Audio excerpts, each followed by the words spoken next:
Merry Christmas and welcome back to the channel. Today we are going to be making a gingerbread bundt cake that I have been itching to make since last year when I found it.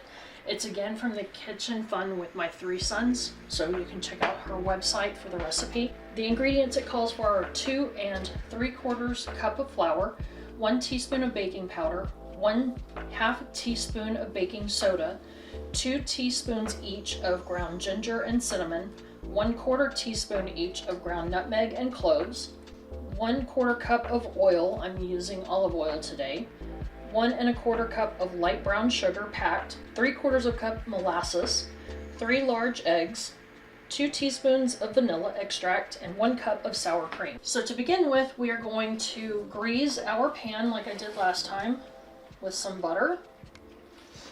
Hopefully I melted enough. And I'm just going to take my baster and get it all in the little nooks and crannies here. And then since this is a dark cake again with that molasses, I'm going to use cocoa powder again instead of flour so that it will help release better. And it did a really good job last time. I was very pleased how well it did. Grease it liberally. You want it well covered so that it will actually release for you. Get the inside of the bundt cake pan. I think I got the inside pretty well. Set that aside. Now I'm going to add the cocoa powder like I did last time. And again, add that liberally. It worked really well. It was perfect when it came out. And then after you get it kind of coated, shake it around to cover all the pieces that you can't get.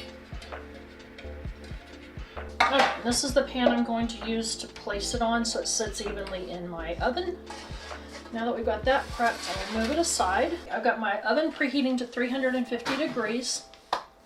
And now in a large bowl, I'm going to whisk together our flour, basically all of our dry ingredients. Our baking powder and baking soda, that's all in here. We're going to add our spices. I'm going to whisk that together, just lightly. You don't want to go crazy and make it fly everywhere. Just kind of incorporate everything together. I'm going to swap to another bowl and do all of my wet ingredients here. So we're supposed to do the eggs one at a time.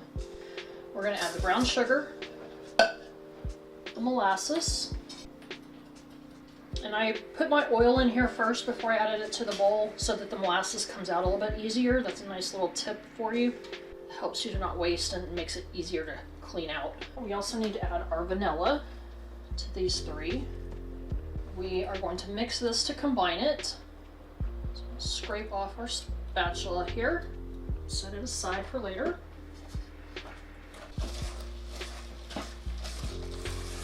I'm going to add the oil now.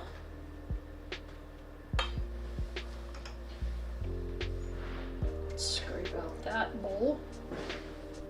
Now I'm going to add the eggs one at a time.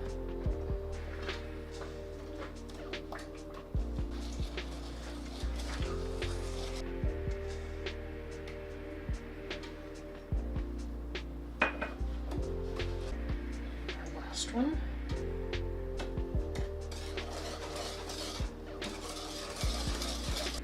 Now what the recipe says to do is to alternate between the flour and the sour cream, add it a little bit at a time. I'm kind of going to do it a little bit different because I put the flour in the bigger bowl.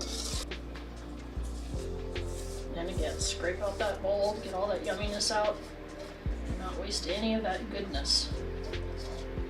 Start at the top, work your way down, and it'll save you having to repeat going over the same section over and over again. So I'm just going to cut in about half of the sour cream with all of that to start with. Mash it in, break it up a little bit because it's pretty thick sour cream that I have. And start with some of the flour to incorporate, working in circles. Okay, so you don't dry it up too much. I'm going to go ahead and add the rest of the sour cream. Make sure you scrape the sides of your pan very well and the bottom so that you don't have any leftover flour bits at the bottom. Now we are ready to pour our batter into our bundt pan. So I am going to pull it over here and carefully, because this one's even runnier than the banana bread, just carefully pour it in and not get in that center section. And again, these pans said only to fill them no more than 3/4 full. That looks good. It's going to rise very well. Scrape some more of this out. Now we have our cake all assembled and ready to go into the oven.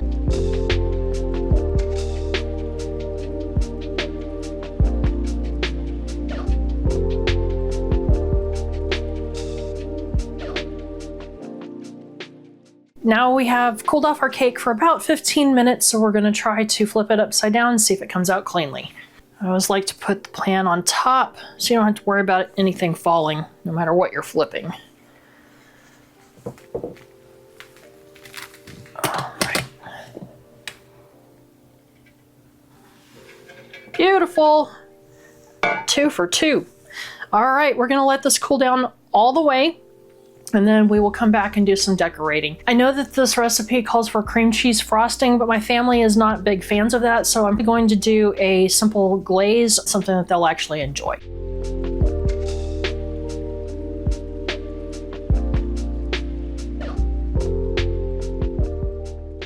We have our cake completely cooled down now. I'm going to make a simple sugar glaze for it to drizzle on top. And to do that, I'm going to put some aluminum foil pieces under the cake. That'll keep our cake plate a little bit neater, so we can pull that out later.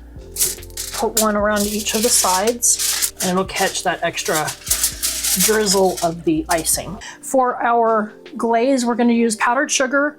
I'm using heavy cream because I have some on hand that I need to use up, and a little bit of vanilla because I wanted some. You don't have to use the vanilla though. And you just go slowly on the milk because a little bit goes a long way for this. I'm going to start with about a tablespoon worth and a little bit of my vanilla, and then just whisk it together. It'll start to come together. Add some more of the cream. Cream is a bit thicker, so you might need a little bit more than milk. You just play with it, see how it's coming together there until it gets to the consistency that you want. Depending on what you're doing, you might want it a bit more stiff so that it's more spreadable. Or if you want to drizzle it over, you'd want it a little bit thinner. But the more you play with it, the more you'll know what you want. But again, just add a little bit more if you feel you need more, because it can go the other way really quick and be too runny. I think I am actually going to add a little bit more because I do want to drizzle. Got some more cream. That's getting to more of a drizzle consistency that I'm looking for. Take my little spatula, scrape that off, and set that aside for now. Thinking actually a spoon is going to work better on this for what I'm looking for, but we'll see. We'll play with it. Actually still a little bit thick, so let's go ahead and add a little bit more of the cream there. There we go, that's better, more free flowing. So as you can see on this side, it was just kind of clumping down and not doing as stringy as I wanted. There we go, you can see the difference in how it's landing now. Let it pour over the roof and kind of go down like ice a little bit. I want to kind of smooth it over my rooftop. Yeah, it's letting those shingles show a little bit better.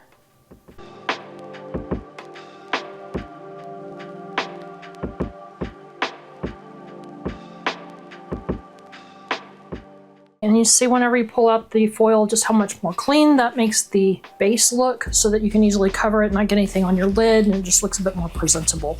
From here you can go as intricate as you want to. You can do a whole scape, you can put candies, but you can do whatever you want. Put some gumdrops on there, M&Ms. Sky's the limit. Have fun with it.